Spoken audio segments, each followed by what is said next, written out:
Hello friends.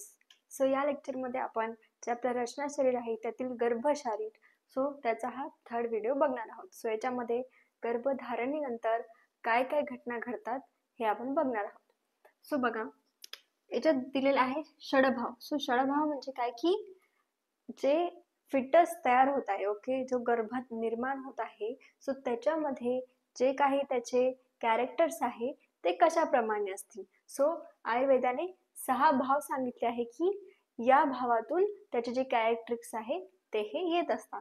So बघा, याचा श्लोक तत्र गर्भस्य पितृ मातृ रसज आत्मज सत्वज सात्वे जाती शरीर लक्षणानी.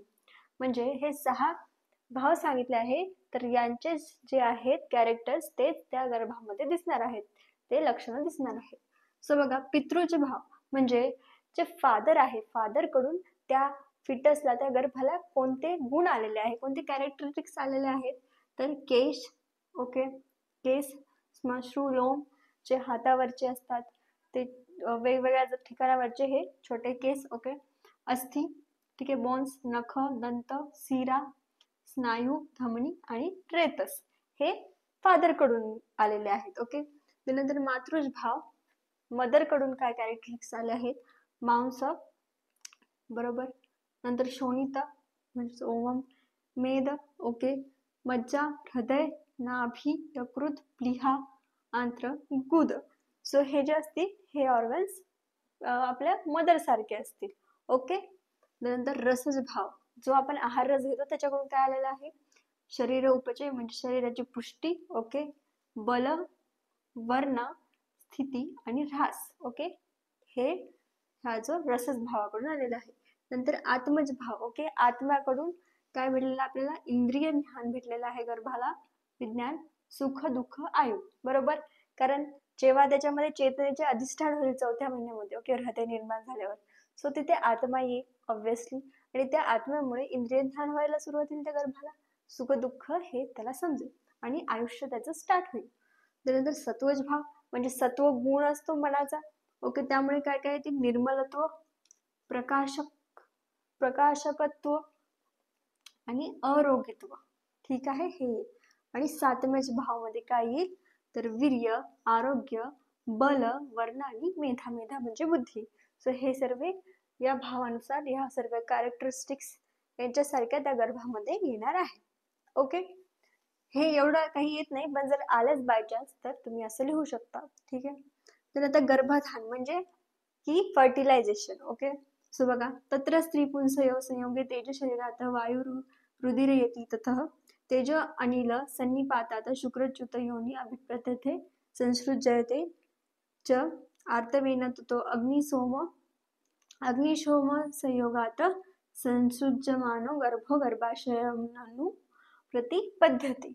ओके, सो याचा अर्थ असा आहे की जेव्हा स्त्री आणि पुरुष यांचा समागम होतो त्यानंतर त्याच्यामुळे काय होतं बघा, झाल्यानंतर वायूमुळे पुरुष शरीरात तेज प्रकट होते. त्या टाइमला वायू या दोषामुळे पुरुष शरीरात तेज प्रकट होते आणि नंतर तेज आणि वायू यांच्या संयोगाने शुक्र हे स्त्री योनीमध्ये जाते. ओके, जसं ते याच्यामध्ये जातात, ठीक आहे. ते नंतर युट्रस मध्ये गेल्यावर मग शोणिता बरोबर त्याचा संयोग होतो. ऑब्विसली ओम सोबत ते हे होतात, संयोग होतो आणि मग गर्भ तयार होतो. तेव्हा फर्टिलायझेशन गर्भाशयामध्ये होत असतं, असं तिथे आहे, ठीक आहे. आता गर्भाधानसाठी वयोमर्यादा म्हणजे आयुर्वेदाने पर्टिक्युलर एज सांगितले आहे फिमेलच्या मेलच्या, की त्या एज नंतरच गर्भाधान हे करायला पाहिजे. ओके, ते योग्य आहे असं सांगितलं आहे. बघा, 25 ततो वर्षे पुमान नारी तू षोडशे, म्हणजे बघा काय सांगितलंय, ठीक आहे. पुमान म्हणजे काय तर पुरुष आणि नारी म्हणजे काय तर स्त्री. सो हे इकडचं याचं वर्ष, इकडचं त्याचं वर्ष. बघा की 25 ततो वर्षे पुमान म्हणजे काही 25 वय हे असलं पाहिजे पुरुषाचं गर्भाधानासाठी. ओके, सो बघा आपल्या इंडियामध्ये सुद्धा ऍक्ट आहे, मॅरेज ऍक्ट, की 18+ 21+ हे पाहिजे आपल्याला, ठीक आहे.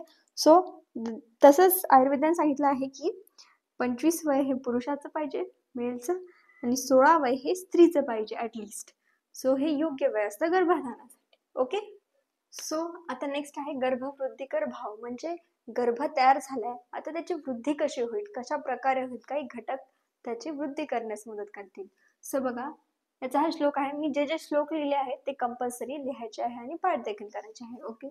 बघा, गर्भस्य खलु रसनिमित्ता मारुतात्माननिमित्ताच परिवृद्धी भवति तस्यान्तरेण नाभेस्तु ज्योतिस्थानं ध्रुवं स्मृतं तदा धमति वातस्तु देहस्तेनास्य वर्धते उष्मना सहितश्चपि दारयति अस्य मारुता ऊर्ध्वतिर्यग अधस्तश्च स्रोतांसी अपि यथा तथा.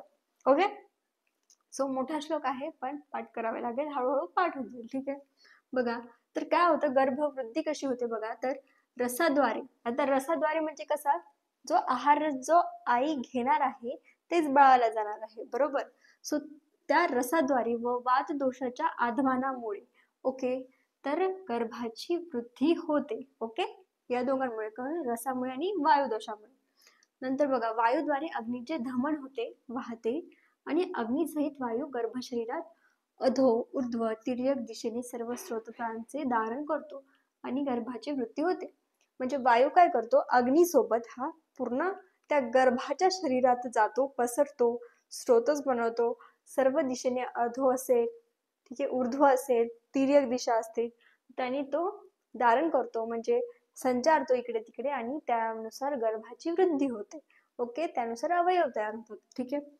बघा, हा सेकंड श्लोक आहे. तम चेतना अवस्थितं वायु विभजति तेज येन पचति आपक्लेदयति पृथ्वी सहन्ति आकाश विवर्धयति एव विवर्धित स यदा हस्तपाद शिरस जिह्वा घ्राणाकर्ण नितंबादी भिरंगे रूपत तदा शरीरम इति संज्ञा लभते.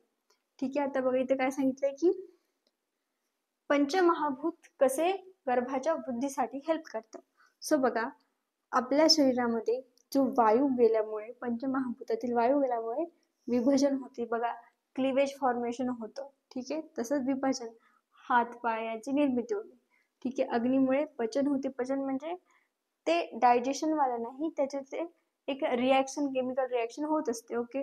त्यानंतर जल काय करतं, क्लेदन करतं, ओलावा निर्माण करतं. ठीक आहे. पृथ्वी सहनन करते. ठीक आहे. विशिष्ट आकार देते.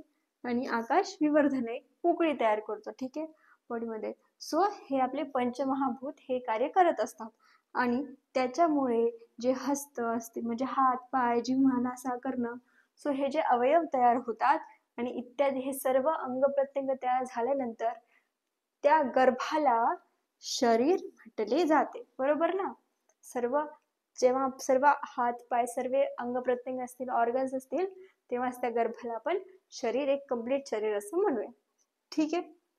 आता अपरा निर्माणात, अपरा म्हणजे काय, तर प्लासेंटा. प्लासेंटाला आयुर्वेदामध्ये अपरा म्हणतात. सो बघा काय, गृहीतगर्भानां आर्तवहन स्रोतसा वर्तमानी अवरुद्धते गर्भेन तस्मात् गृहीतगर्भानां आर्तवं न दृश्यते तत्सद अध प्रतिहत ऊर्ध्व आगत अपरं च उपचितमान अपरा इत्योद्भिधीयते. ठीक आहे.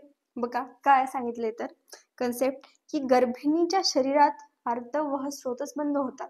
ओके.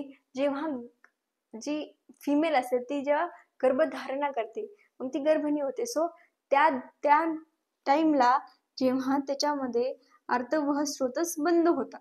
आर्तवह स्रोतस मध्ये काय होत असतं बघा, आपण स्रोतस चॅप्टर शिकला आहे. ओके. क्रियाशरीरमध्ये. सो आर्तवह स्रोतस म्हणजे फिमेलची मेन्स्ट्रुअल सायकल समजूस. ठीक आहे, सिंपल मध्ये. सो ती काय होते, बंद होते, ऑब्विसली प्रेग्नेन्सी स्टार्ट झाल्यानंतर. त्यामुळे काय होतं, रजोदर्शन बंद होते, म्हणजे तेच ओम ते मेन्स्ट्रुअल ब्लीडिंग हे होत नाही. सो दॅट्स वाय त्यामुळे अधोमार्गी अवृद्ध आर्तव ऊर्ध्व दिशेने जातो. म्हणजे जो आर्तव असतो, जे ओम असतं, ते बाहेर निघत असतं ना बॉडीच्या मेन्स्ट्रुअल सायकल मध्ये. ओके. खालच्या दिशेने. पण आता प्रेग्नेंट झाली वुमन, त्याच्यामुळे तो आर्तव काय जातो, वरच्या दिशेला जातो, ऊर्ध्व दिशेला जातो, आणि त्यापासून अपरेची निर्मिती होते, आणि मग त्यापासून अपरेची म्हणजे प्लासेंटाचं फॉर्मेशन हे होतं, असं आपल्याला आयुर्वेदाने सांगितलं आहे अबाउट अपरा. सो हा सुद्धा श्लोक हे वायवामध्ये सुद्धा आपल्याला विचारतो. ओके. सो आता आहे बघा, गर्भनाभी नाडी निर्माण. सो गर्भनाभी नाडी म्हणजे काय, तर जे नाळ असते बघा, आई आणि बाळाला जी कनेक्ट करते, ती जी नाळ असते चे निर्माण बघूया. बघा, मातुस्तु खलु रसवाह्या नाड्या गर्भनाभिनाडी प्रतिपदा सा अस्य मातुः आहारस्य वीर्य अभिवहति तेन उपस्नेहेन अस्य अभिवृद्धी भवति. ओके, म्हणजे काय की बघा, मातेच्या शरीरात रसवाही नाड्यांना गर्भनाभिनाडी लागलेली असते.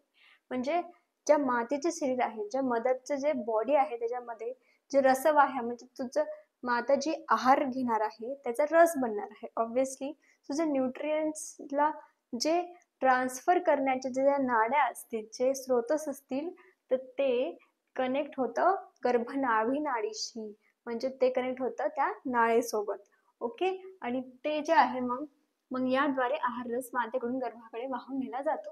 आणि मग बरोबर त्याच याच्यामधून अम्बिलिकल कॉर्ड मधून ते जे आहार रस आहे मातेचा तो त्या गर्भाकडे पोहोचवला जातो आणि गर्भाची ही वृद्धी होत असते.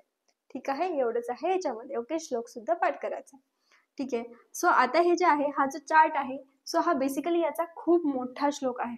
हा जितका चार्ट आहे ना तितकाच लेंथचा त्याचा श्लोक आहे. सो श्लोक मी लिहिला नाहीये कारण तो खूप अवघड आहे पाठ करायला. जर तुमचा झाला तर तुम्ही करू शकता. ओके, सो बघा, हे जे आहे सिंपल आपण या चार्टद्वारे बघू शकतो की गर्भाचे अंग प्रत्यंग म्हणजे ऑर्गन्स आणि त्याची उत्पत्ती कशी होते. ओके, सो सर्वात पहिले आहे यकृत प्लीहा म्हणजे काय, लिव्हर आणि स्प्लीन. सो याची उत्पत्ती होते रक्तापासून, डायरेक्ट रक्तापासून याची रक्तधातूपासून याची उत्पत्ती होते.